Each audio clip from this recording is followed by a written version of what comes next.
Assalamualaikum warahmatullahi wabarakatuh.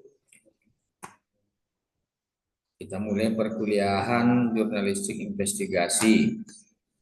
Ini untuk pertemuan pertama ya bagi yang dalam kelas silakan ikuti dalam kelas dan bagi yang berada di luar kota atau memang berhalangan hadir ya bisa mengikuti lewat Zoom. Pertama yang harus kita ketahui adalah terkait RPS atau silabusnya. Jadi di sini akan kita perjelas terkait rencana pembelajaran. Nah, ini rencana pembelajaran. Yang pertama yaitu eh, jadi untuk deskripsi singkat perkuliahan kita ini mata kuliah kita ini memberikan eh, pemahaman mengenai pengertian dan sejarah jurnalisme investigasi, memahami perkembangan jurnalisme kontemporer, yaitu contemporary assistant reporting, jurnalisme data, prinsip-prinsip jurnalisme investigasi yang dilakukan dalam proses perencanaan hingga produksi dan distribusi berita. Memahami etika jurnalisme investigasi serta mampu merencanakan dan memproduksi berita investigasi untuk media cetak.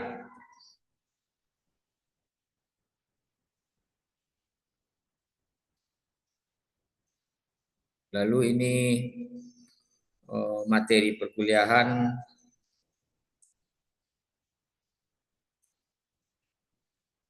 Nah, ini mahasiswa memahami dulu.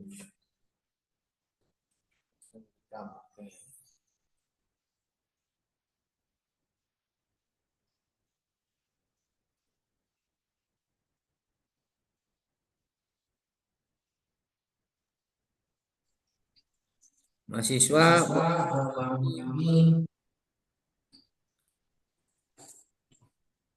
pengertian dan sejarah jurnalisme investigasi.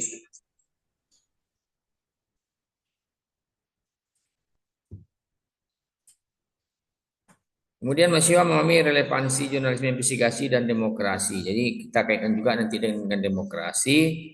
Kemudian mahasiswa memahami isu jurnalisme investigasi kontemporer. Nah, jadi di materi pertama ini, kemudian mahasiswa memahami etika-etika dan prinsip-prinsip jurnalisme investigasi.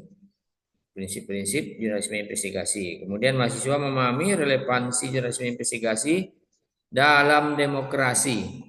Mahasiswa memahami isu jurnalisme investigasi kontemporer. Kemudian mahasiswa memahami etika-etika dan prinsip-prinsip jurnalisme investigasi. Kemudian mahasiswa memahami mahasiswa mempraktikkan dasar-dasar nanti jurnalisme data. Jadi kemudian mahasiswa mampu melaksanakan teknis produksi jurnalisme investigasi dan memahami mahasiswa mampu merancang dan membuat proposal di proyek jurnalisme investigasi. Nah, jadi memang nanti ujung-ujungnya kalau perkuliahan ini diharapkan kita mampu untuk membuat proyek jurnalisme investigasi, masuk perencanaannya lah gitu.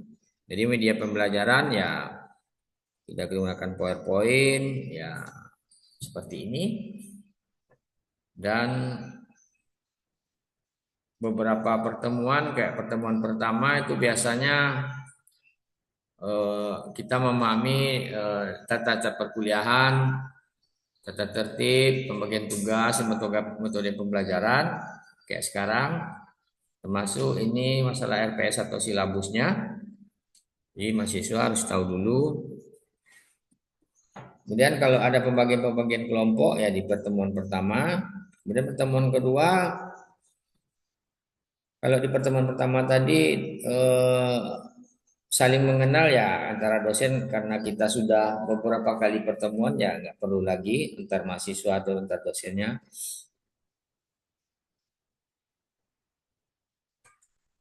karena sudah beberapa kali kita perkuliahan di materi perkuliahan yang lainnya. Kemudian masih di pertemuan kedua nanti mahasiswa mengetahui pengertian dan perbedaan jurnalisme investigasi dengan jurnalisme lain. Jadi kita apa perbedaannya antara jurnalisme investigasi dengan jurnalisme yang lain. Jadi jurnalisme investigasi apa? Kemudian perbedaannya dengan jurnalisme yang lain. Kemudian pertemuan ketiga nanti rencananya mahasiswa mengetahui relevansi jurnalisme investigasi dalam demokrasi. Jadi mengapa ada kaitannya dengan demokrasi? Karena peran jurnalisme investigasi dalam masyarakat demokrasi. Salah satu mahasiswa untuk mengetahuinya. Jadi bagaimana kondisi jurnalisme investigasi di Indonesia saat ini. Dan itu salah satu materi nantinya. Kemudian keempat, mahasiswa mengetahui jurnalisme investigasi kontemporer. Jadi mahasiswa mengetahui computer assessment reporting, jurnalisme data, dan jurnalisme sains. Jadi ada jurnalisme sains juga. Ya mengenai teknik perkuliahan ya sama ceramah, tanya jawab, ya presentasi, relevansinya investigasi itu dengan jurnalisme dengan demokrasi dan kemudian dengan kontemporer. Lalu yang pertemuan kelima rencananya mahasiswa mengetahui etika-etika dan prinsip-prinsip jurnalisme investigasi. Mahasiswa mengetahui etika dasar jurnalisme investigasi, prinsip-prinsip dasar jurnalisme investigasi, kemudian tanya jawab. Nah, lalu mahasiswa mempraktikkan yang keenam nanti dasar-dasar jurnalisme data. Mahasiswa merancang dan memproduksi proyek sederhana jurnalisme data. Mengapa jurnalisme data dimasukkan di dalam jurnalisme investigasi? Karena dalam melakukan jurnalisme investigasi nantinya kita perlu juga data dan data ini bisa dijadikan bahan untuk jurnalisme investigasi. Pertemuan ketujuh, mahasiswa melaksanakan teknik produksi jurnalisme investigasi. Jadi mahasiswa mengetahui eh, cara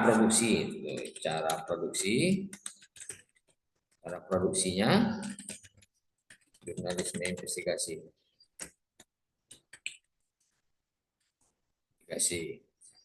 Kalau nggak tahu nanti macam mana. Kemudian UTS, teman ke-8 sama UTS. Nah, menjawab soal-soal secara tertulis terkait materi yang pernah dibahas.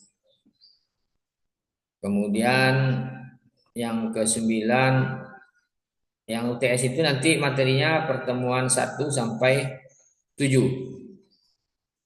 Yang ke-9 yaitu mahasiswa mampu menjelaskan unsur-unsur naskah jurnalisme investigasi masuk PO, SOT, SOT itu sound up dan lain-lain, struktur kalimat jurnalisme investigasi. Kemudian masih mengetahui unsur-unsur naskah jurnalisme investigasi. Dan yang ke-10 mahasiswa mampu menjelaskan kegunaan-kegunaan stand up, pengertian kegunaannya dalam namanya itu stand up. Kemudian yang ke-11 mahasiswa memahami dan mengaplikasikan teknik wawancara investigasi, going undercover namanya. Jadi teknik pengambilan gambar berita investigasi, teknik wawancara going undercover ini sama dengan penyamaran. Jadi mahasiswa memahami teknik pengambilan gambar video untuk jurnalisme investigasi. Jadi teknik pengambilan gambar untuk berita investigasi dengan video dengan gambar nanti kalau kita investigasi itu ada juga teknik-tekniknya. Lalu mahasiswa memahami langkah-langkah merancang proyek investigasi reporting. Jadi mahasiswa membuat langkah-langkahnya merancang proyek jurnalisme investigasi. Nah, kemudian mahasiswa merancang proyek jurnalisme investigatif atau reporting itu semacam proposalnya. Nah, kemudian mahasiswa mampu merancang dan membuat proposal proyek jurnalisme investigasi juga, membuat proposal rancangan jurnalisme investigasi Jadi 14 15 dari 13 14 15 itu merancang. Jadi merancang kayaknya sekali pertemuan kayaknya tidak cukup. Jadi memang kita harus rancang sampai mahasiswa itu mampu merancang sebuah proposal proyek jurnalisme investigasi. Mengapa itu perlu? Mana tahu nanti terjadi ingin bekerja di sebuah perusahaan atau perusahaan pers yang memerlukan investigasi, nah, disuruh kalian buat proyeknya, coba buat proyek investigasinya. Nah, nanti kalian tak paham. Jadi kalau kita sudah menempuh di perkuliahan, kayak sekarang, kalau kita mendapatkan atau diperintahkan di kantor untuk melakukan sebuah proyek investigasi, ya mudah-mudahan kita bisa. Sampai di sini ada yang mau ditanyakan? Ada yang mau saya tanyakan? Iya, materinya buka pula Bapak share itu. Biar Sutris bisa nengok kan.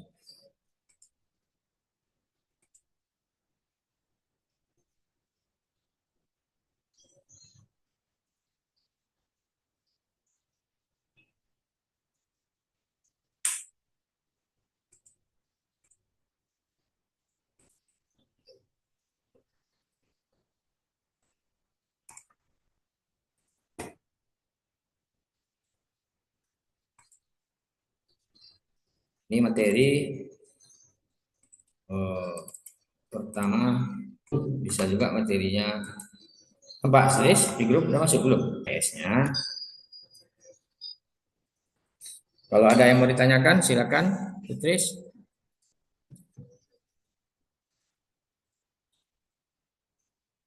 Terkait materi yang pertama,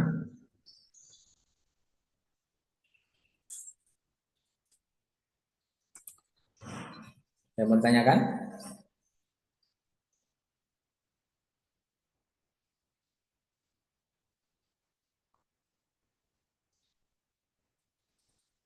Kalau tidak ada, kita masuk ke pertemuan kedua.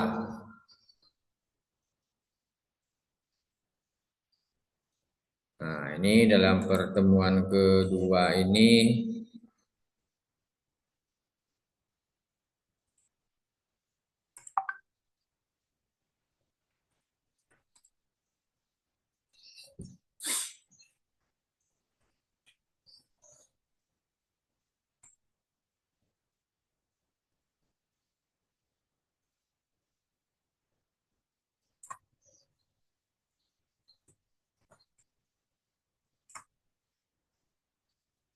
pertemuan kedua ini bahannya di share ke grup juga.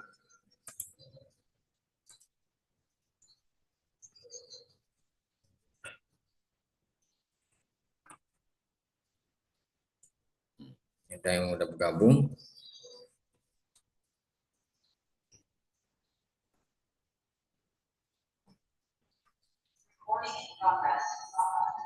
Oh, Sutris yang gabung tuh. Oh iya, tak apa gabung.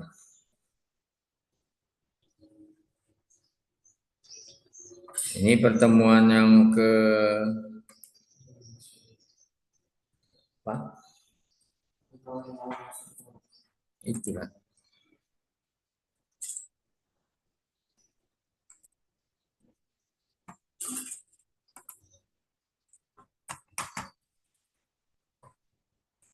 Pertemuan kedua ini menyangkut jurnalisme investigasi, pengertian, perbedaan dengan jurnalisme lain. Nah, jadi ada perbedaannya. Jadi pengertiannya dulu. Jadi pengertian jurnalisme investigasi itu menurut Steve Weinberg, nah ini ada tokoh nih yang sudah Bapak cari literasinya, memberikan definisi bahwa yang disebut reportase investigatif itu adalah ini semacam teori atau pengertian yang sudah dibuatnya. Reportase melalui inisiatif sendiri dan hasil kerja pribadi. Jadi penekanannya memang Oh, inisiatif sendiri. Nah, investigasi itu inisiatif sendiri, hasil kerja pribadi yang penting bagi pembaca, pemirsa, dan pemerhati. Jadi kalau tidak penting ya nggak perlu investigasi. Tapi kalau penting ya harus dilakukan investigasi. Kalau kayak di Rohil sekarang kira-kira menurut Sutrisno isu apa yang penting perlu dilakukan investigasi? Karena informasi apalah yang kira-kira di Rohil ini sekarang yang masih tertutup-tutupi, yang orang pengen tahu gitu. Kira-kira informasi apa? Yang masih samar-samar gitu. Umpamanya informasi itu belum terbuka secara jelas dan masih orang kok belum ada kejelasan informasinya, tapi isu-isunya sudah berkembang gitu. Isu awalnya sudah berkembang. Kira-kira tentang apa? Kalau untuk mahasiswa sekarang kan satu beasiswa keluar tentang 2004 Di di dinas sosial yang dikeluarkan oleh BKAD apa? BKAD ya Pak. BPKD. Ya, Oh, beasiswa untuk 2004 infonya dan itu sudah tak ada lagi dananya. tak ada lagi. Setiap yang produksi bukti uang itu. Oh, jadi umpamanya kalau itu tuh masih samar-samar dan penting itu ya, istilahnya penting bagi pembaca. Ini kan kita penting bagi mahasiswa, berarti kan penting bagi pembaca orang yang pengen membaca informasinya. Dalam banyak hal, subjek yang diberitakan menginginkan banyak perkara yang berada dalam penyelidikan tetap tidak tersingkap. Nah, kan betul tuh berarti. Apa sebenarnya yang terjadi dengan beasiswa yang belum cair di dinas sosial? Di dinas sosial nih ya, tahun 2024 di Rokan Hilir ini, umpamanya. Nah, itu salah satu memang termasuk kategori yang bisa dilakukan investigasi. Karena tidak ada beritanya atau memang sudah ada berita kita tidak membaca atau kurang kita kurang tahu, belum ada penjelasan resmi umpamanya belum ada penjelasan resmi dari pemerintah. Ini contoh, pemerintah masih menutup-nutupi informasi dana beasiswa itu mengapa tidak cair, atau dari dinas sosialnya belum ada konferensi pers. Mengapa di beasiswa itu tidak cair? Umpamanya kalau dinas sosial itu sudah konferensi pers menyatakan beasiswa tidak cair, ini sebabnya. Itu ya sudah, berarti itu kan tidak tertutup lagi, berarti informasinya sudah terang benderang. Tapi kalau memang belum ada mereka konferensi pers, ya itu pantas dianggap tidak tersingkap namanya, belum belum diketahui gitu. Nah, oke, berarti itu sudah, berarti secara perlahan pengertian jurnalisme investigasi ini sudah mulai dipahami, nah, secara perlahan. Jadi, tadi menurut Steve Weinberg, sekarang menurut Green Robert. Nah, tadi kalau menurut Steve Weinberg itu reportasi melalui inisiatif sendiri dan hasil kerja pribadi yang penting bagi pembaca, pemirsa, dan pemerhati. Dalam banyak hal, subjek yang diberitakan menginginkan banyak perkara yang berada dalam penyelidikan tetap tidak tersingkap. Itu menurut Kusumaningrat 2014. Lalu menurut Green Robert, nah, ia atau reportasi investigasi adalah reportasi terutama melalui hasil kerja dan inisiatif sendiri. Jadi antara Green Robert dengan Steve Weinberg ini sama-sama menekankan pengertiannya tentang pribadi atau inisiatif sendiri. Nah, jadi intinya kalau orang yang melakukan investigasi itu memang orang memang datangnya dari naluri jurnalis sendiri. Nah, atau naluri redaksi yang memang mengkonstruksi agar dilakukan investigasi. Lalu eh, yang artinya penting yang oleh beberapa pribadi organisasi ingin tetap dirahasiakan. Nah, berarti kalau memang dana beasiswa itu tetap dirahasiakan, umpama contohnya, berarti itu penting untuk diketahui, diinvestigasi. Karena organisasi itu maksudnya semacam OPD atau pemerintah. Nah, kan menurut Green Robert ini ya itu mengarah ke sana. Jadi tiga unsur dasarnya adalah bahwa investigasi itu merupakan kerja wartawan. Jadi bukan laporan investigasi yang dilakukan oleh orang lain, bukan berarti nanti polisi melakukan investigasi atau KPK melakukan investigasi, Tipikor melakukan investigasi, dipublikasi oleh wartawan, itu bukan itu bukan jurnalisme investigasi, berarti hanya peliputan biasa yang mempublikasikan hasil investigasi orang. Bukan itu yang dimaksud dengan jurnalisme investigasi. Yang melakukan investigasi itu adalah kita sendiri. Kita sendiri akan menyelidiki ke dinas sosial, ke mahasiswa, ke BPKAD.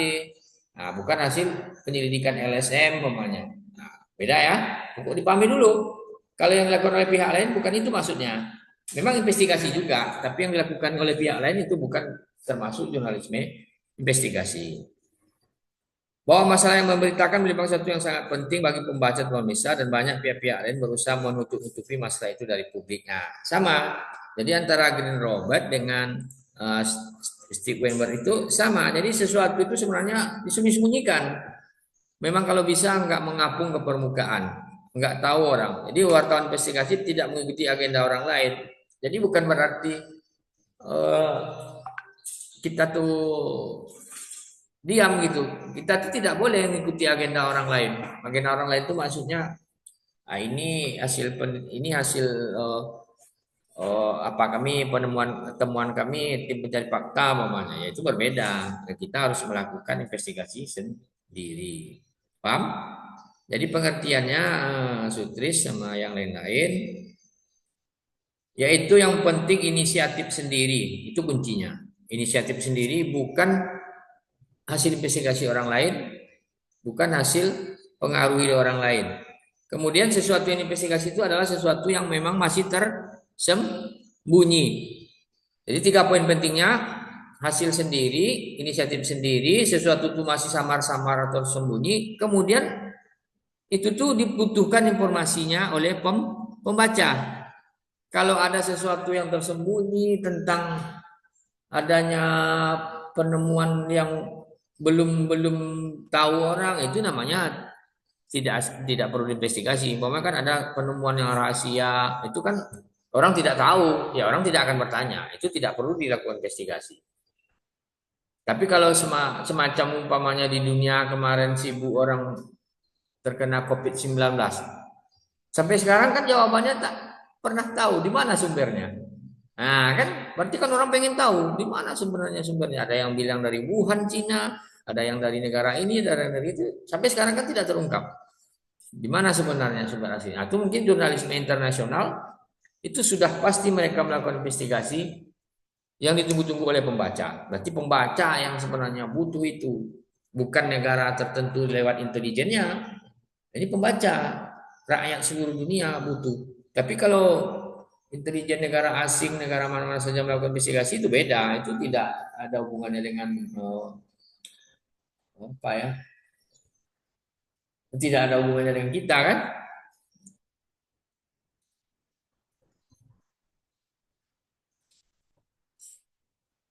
Lalu kemudian teknis. Nah, ini teknis.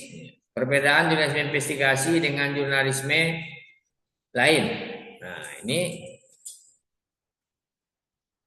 bedanya dengan in-depth reporting. Jadi ada juga namanya in-depth reporting itu atau laporan mendalam. Nah, jadi dalam jurnalisme itu ada yang biasa, ada yang lebih mendalam. Kemudian beda itu dengan investigasi. Itu kalau dalam uji kompetensi wartawan atau UKW itu biasanya penguji tanya, apa bedanya liputan mendalam dengan liputan investigasi? Itu yang susah jawabnya. Oh, yang mendalam itu begini Pak, yang investigasi itu begini. Ya, ini jawabannya. Jadi in-depth reporting atau laporan mendalam biasanya juga disajikan panjang lebar. Memang sama-sama panjang lebar, tetapi dia hanya berhenti pada pemetaan masalah saja. Oh, dia menceritakan tentang kehidupan masyarakat ini, masyarakat suku terasing. Nah, mereka melakukan liputan mendalam, kehidupan mereka seperti ini, masih masak dengan kayu. Nah, itu mereka hanya memetakan perekonomian mereka masih memprihatinkan. Kemudian umpamanya mereka masih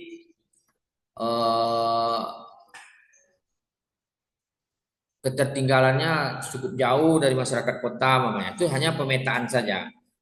Kalau laporan investigasi lebih maju dengan mencari di mana letak kesalahannya.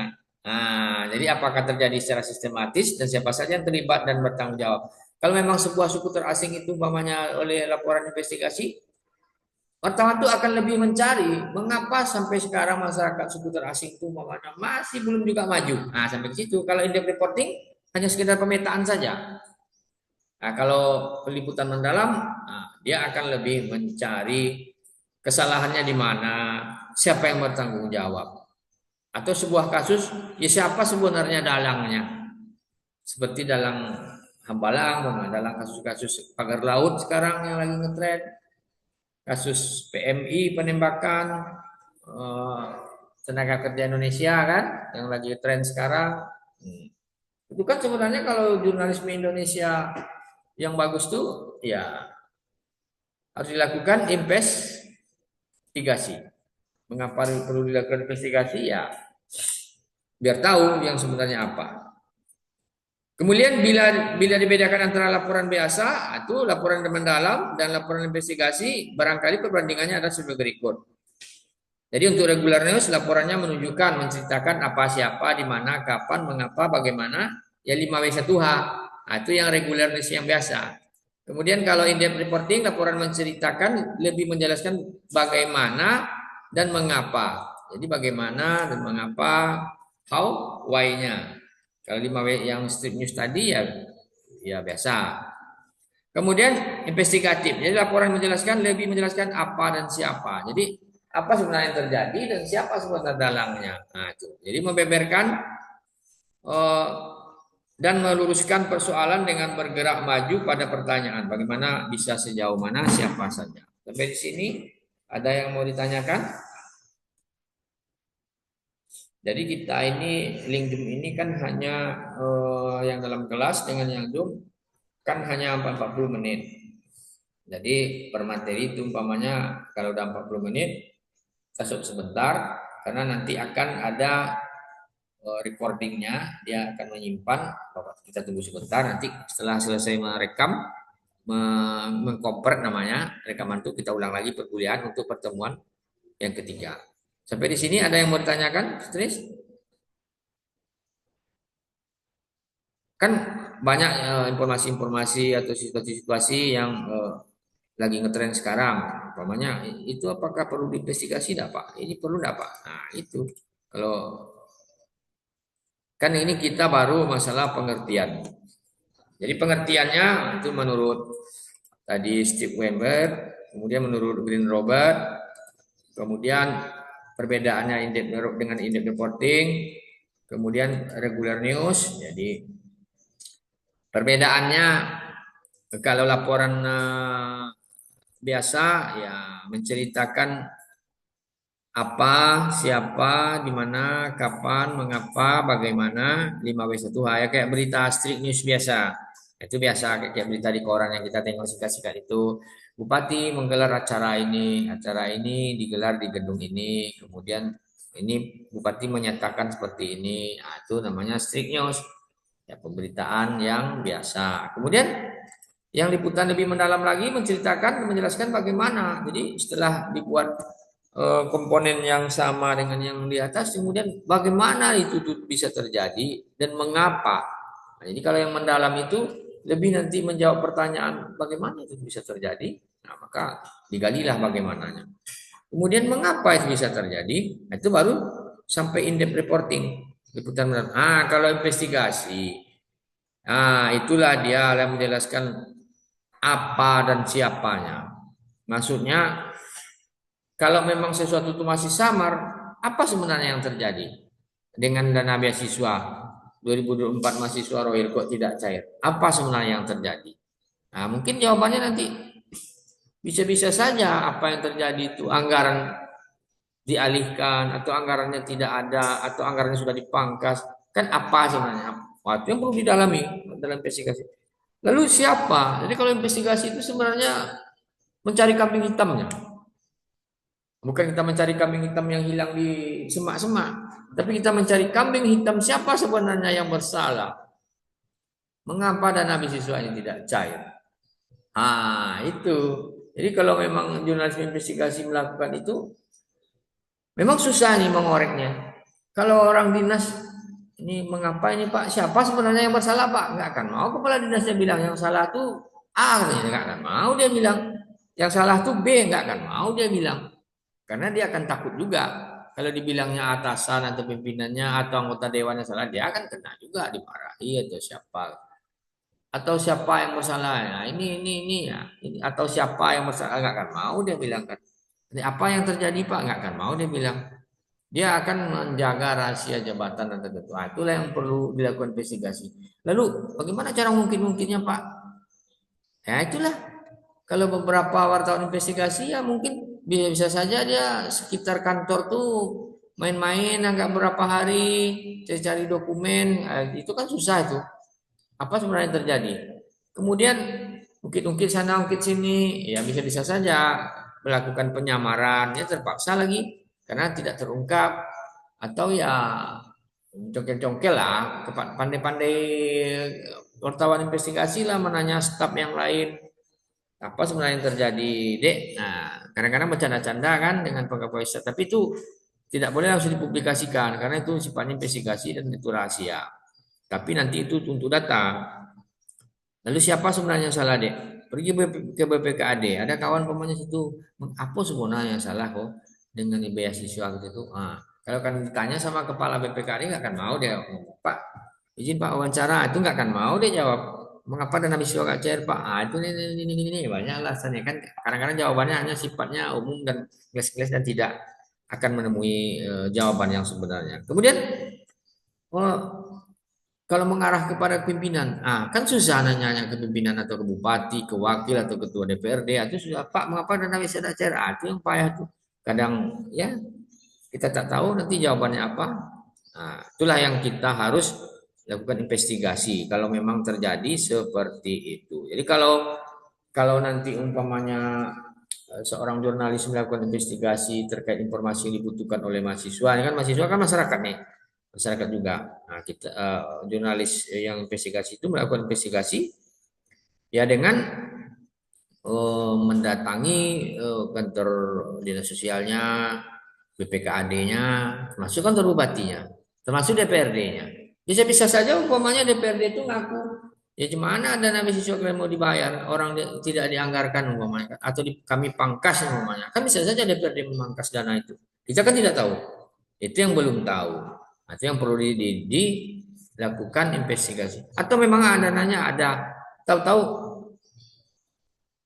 pejabat tertentu atau seseorang oknum tertentu tidak mau mencairkan itu bisa saja terjadi itu makanya perlu dilakukan investigasi.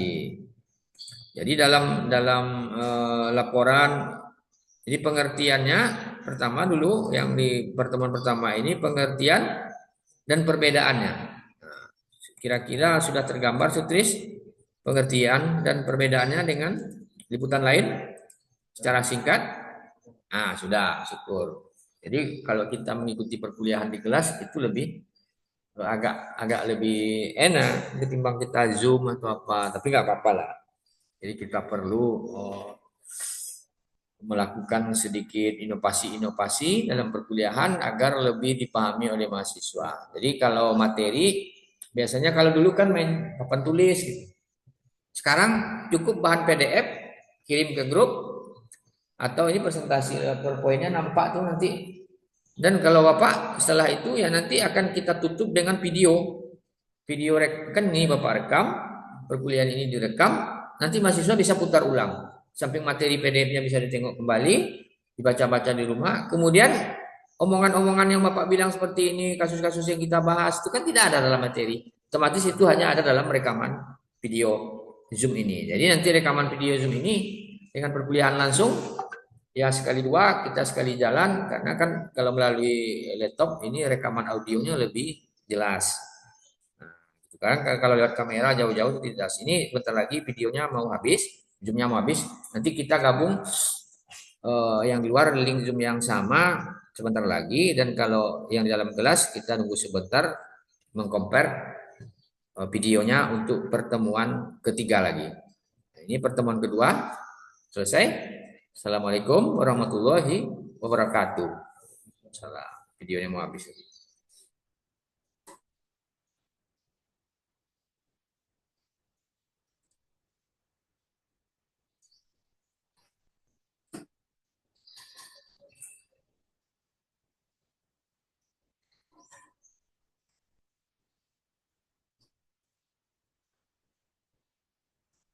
Di waktu ujungnya cuma 40 menit.